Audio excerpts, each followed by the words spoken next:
Look, if you had... I can't do this. Do you also think that this is one of the most underrated characters in One Piece? A character that literally gets called a god, that has awakened observation haki, and that ultimately got knocked out by Luffy?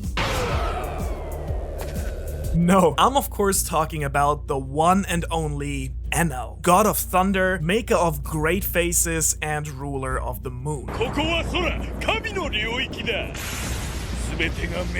Because he plays a much more important role in the story than you might think. Enel is the only villain in the story that is neither pirate nor marine. He's just this random guy with a ridiculously powerful devil fruit that has an absolutely terrible god complex. I'm beginning to feel like a rap god. The great thing about Enel is that we can talk about both his absolutely fantastic character as well as all the world building that surrounds him and the arc of Skypiea. Seriously, do you even remember how much world building we got through Enel? So what exactly was Enel's role in the story? What does he teach us about the One Piece world? And will he ever come back from the moon?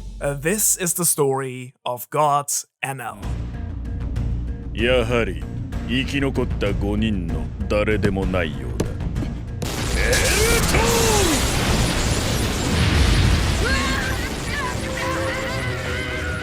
When you really think about it, at the time, Enel and the Skypiea arc felt sort of out of place with the rest of the story. Usually, arcs tie into each other like Fishman Island and Arlong Park, build up to a climax like the Alabasta Wano saga, or represent a fundamental turning point in the story like Marineford. Every new island that the Straw Hat visit and every new villain we meet fits in smoothly with the path that the Straw Hats have taken so far and brings them closer to their goal. And then there is this entire arc up in the clouds that almost seems to be a side adventure for the crew, where we get to see Robin as part of the Straw Hats, the spirit of the Merry, and the importance of dreams and believing in them.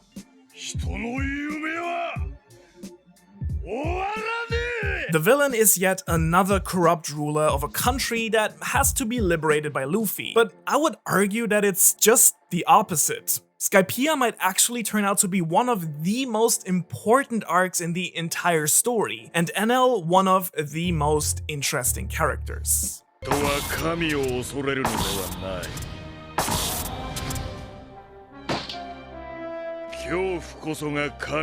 Personality-wise, I think you agree that Enel is an egocentric maniac. Skypiea, which is inhabited by 3 races of sky people, is full of conflict when we first get there. We have the tribal Shandians, who are at war with the angel-like Skypieans, only for Enel to come in and make enemies out of both. He conquers their land and declares himself God, ruling from the comfort of his residence, where, surrounded by pretty women with his heavenly mantra, he controls and observes anyone who would speak bad of him.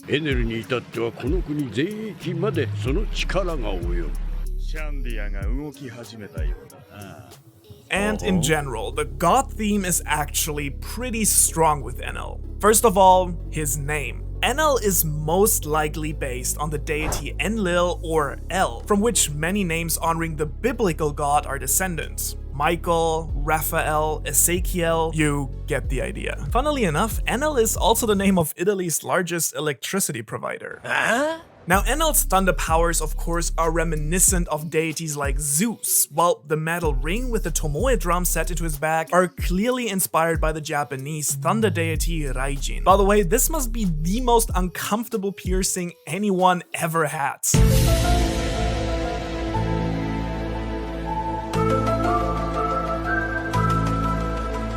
In other words, Oda made it a point to mash as many different gods into this character as possible. And the cherry on top is the fact that Enel's big goal is leaving Earth and reaching the fairy worth, or as I like to call it, moon. For Enel, the moon is the natural realm of God, so clearly he must get there. After all, he believes himself to be a god.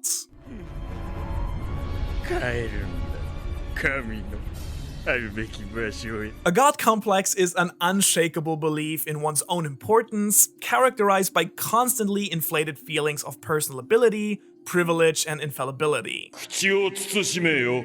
私は神だ。 And so, a person with a god complex may refuse to admit the possibility of their error or failure, even in the face of irrefutable evidence, intraceable problems, or difficult or impossible tasks.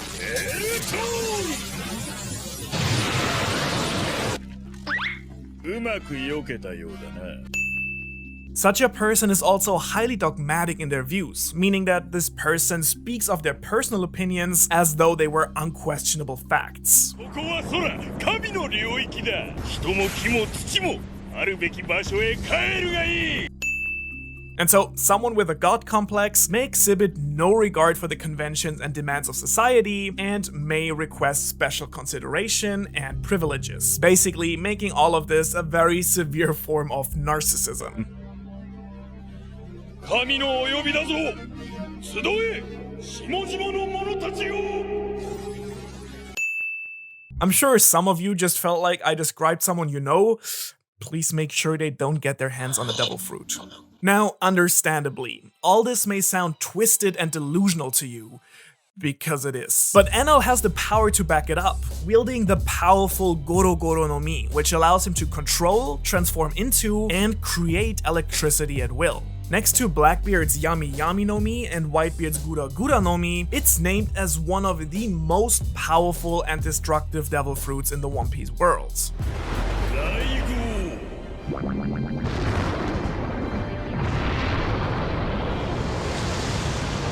So powerful, in fact, that it can easily annihilate an entire island, something that the ancient weapon Pluton is infamous for. So Enel is basically a one-man buster call if you want. Oda even stated that at the time, Enel would have gained a bounty of at least 500 million berries if he were a pirate down on Earth, simply for his power alone. But Enel was not only strong and evil, terrifying a whole island, he's also charismatically smart and has a decent sense of humor as well. そのことを言うために我々をここに。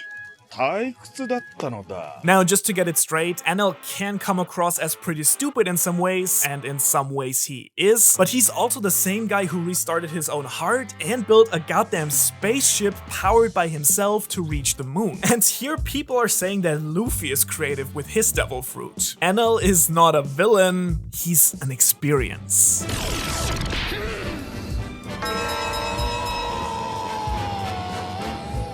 What fundamentally sets Enel apart from other antagonists in the story is his arc with Luffy, which is also why I strongly believe that we will get to see him again in the story. Here's the deal. For most major villains in the story, just like for Enel, we get a decent amount of setup just for how bad and evil they are. And indeed, we do get the impression of how tyrannical and frightening his rule over Skypiea truly is. Plus, remember that Enel and his men are messing most of the Straw Hats up worse than in almost any other arc at that point. The fact that Enel himself came for many of the Straw Hats, unlike even Crocodile, was a first. That made it clear just how much of a threat to the crew he truly was.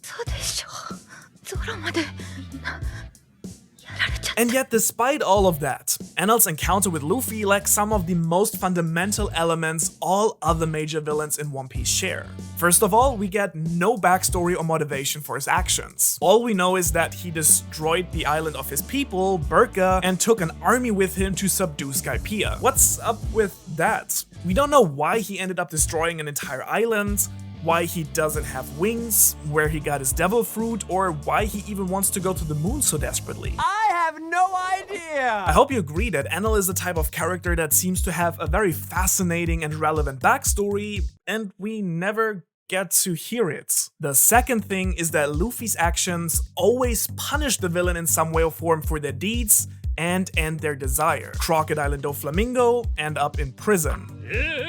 Lucci has to let Robin escape. Caesar loses his lab. Big Mom loses the Wind Smoke technology.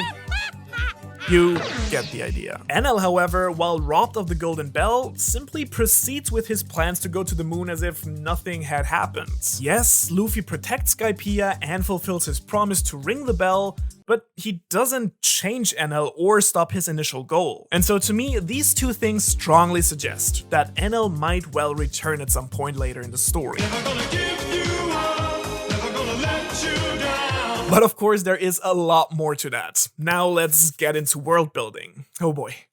Where to start? First of all, as you know, Enel is the first enemy that openly uses observation haki against Luffy. Also, pretty damn potent observation haki at that, being aware of the entire island. 強力なマントラに加えてこの雷の力で電波を読み取り会話を聞くのだ。 Since we haven't met Whitebeard yet, this is also the very first devil fruit we meet that in terms of destructibility blows everything completely out of proportion. Smoke and Crocodile look pretty ridiculous compared to this.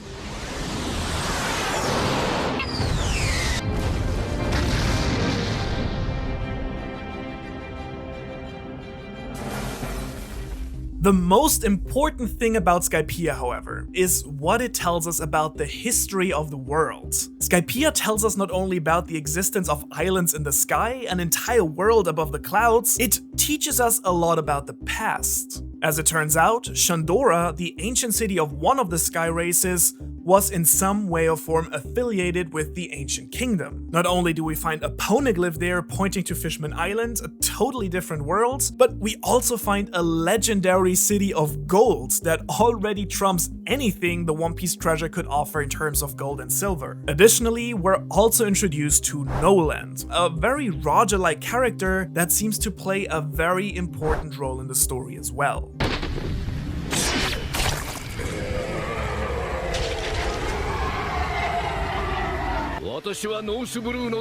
But as if all of this wasn't enough already, we also find out in probably the most important and crazy cover story we ever got that this race of sky people did not only have an ancient civilization down on Earth, all three of the races actually come from the very same moon that Enel went to.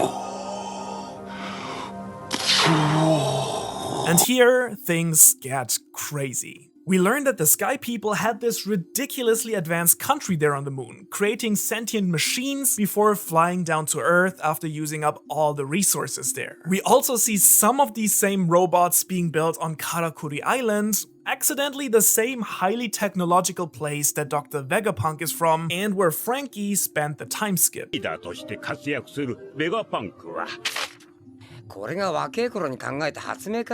Oh, yeah, and there are space pirates as well. And their logo looks exactly like Fukurokujo from Wano, who has the exact same earlobes as Enel, and... You see, I'm pretty sure 𝚑𝚘𝚘𝚎 will be one of the most important arcs in retrospect once we enter the endgame. I actually have an absolutely fantastic theory in store for you guys about the Ancient Kingdom and 𝚑𝚘𝚘𝚎, so if you're interested in that, let me know in the comments. And going back to Enel, who now has this entire army of robots on the moon, one more important thing is the name of his home that he destroyed, Burka.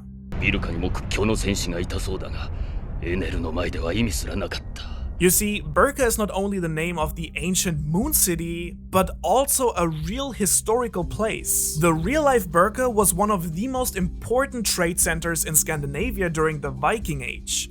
And what island is Viking themed? Yes, you? Exactly. Elbaf, 10 points to Hufflepuff. And we know that Elbaf has this giant tree growing into the sky, and we also know that there is a proper entrance to the Sky Islands somewhere in the New World. Coincidence? I think not! Now, all of this implies to me that one of the most interesting characters with an unfinished character arc should come back at some point in the future. And even if he doesn't, Enel wasn't just a villain, he was an experience.